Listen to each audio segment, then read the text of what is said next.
The profit of the economy is back. After The End of Work, Hydrogen Economy, The European Dream, among many of his books, Jeremy Rifkin is now promoting a new revolution where the digital economy will reduce costs and make economies grow faster. We met him between his meetings in the European Parliament. Jeremy Rifkin, you are back here in Europe with a new prophecy, but this time we could say that your vision of the world has already started and you want to push it further.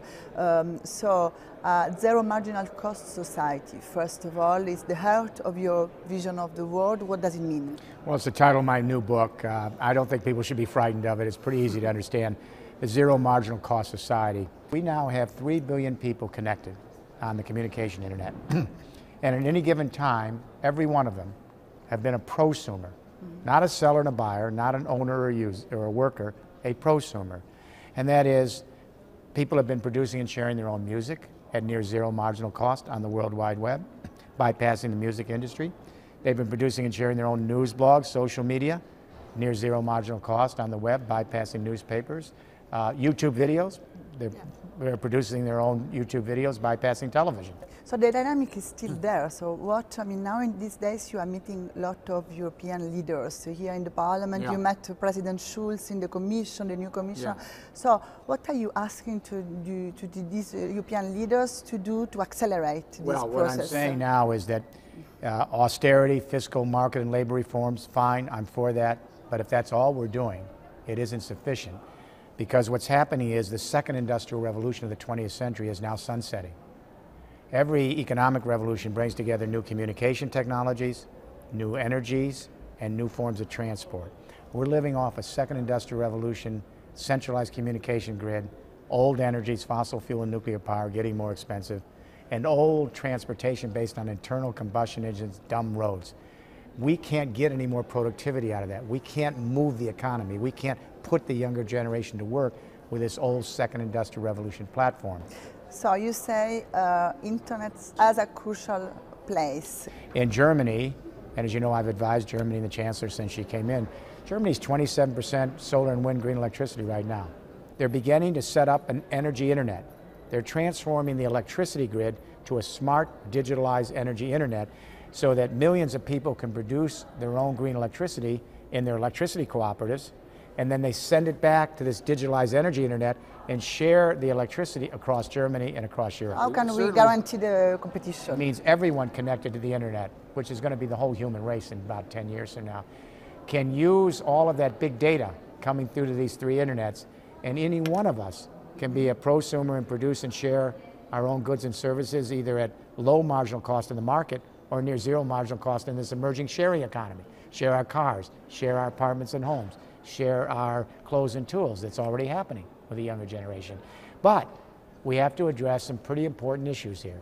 We've got to make sure that this emerging Internet of Things, which we're all going to use, is network neutral and isn't taken over by a few companies and a few industries. We have to ensure data security, personal privacy. Our creative content has to be guaranteed, and we've got to prevent cyber terrorism. You write this would mean the end of capitalism. I don't say that, no. In the zero marginal cost society, in the book, I say capitalism is going to be transformed because the capitalist system is actually giving birth to a baby. The baby is called the sharing economy on the collaborative commons. It's a creation of the parent. So now capitalist companies are going to have to learn to live with this progeny, nurture it, let it breathe, let it grow. And over the next 25 years, we're going to have 2 economic systems flourishing side by side. The parent, capitalism, the progeny that's now matured. And we're already seeing this. Yeah. We have young people, part of their lives are in the property market, in the exchange economy. But we also have young people who are producing and sharing not only their own videos and their own news blogs, now their own renewable energy, their own 3D printed products. They're sharing their own cars with car sharing. They're sharing their homes and apartments on Airbnb. So there's a dual economy already emerging with the digital generation. 10 years ago, you wrote a book, The European Dream, where you wrote I have this book that Europe was set to overtake the United States in terms of growth of the economic model. 10 years after, we are here with this still economic crisis, and we are tremendously looking a way to go out from this crisis. So my question is, what didn't work? I don't think it's what didn't work. Well, I'll tell you what really didn't work is that we got caught in the end stages of a second industrial revolution, where the prices of fossil fuels continue to go up, and at the same time the technologies that we use, like internal combustion engine and centralized electricity, have lost their productive capacity. So what we're seeing is an entire industrial revolution infrastructure where the technologies and the energies, communication, energy, and transport, have had their day. And so we are all finding ourselves uncomfortable in this interim between two industrial revolutions.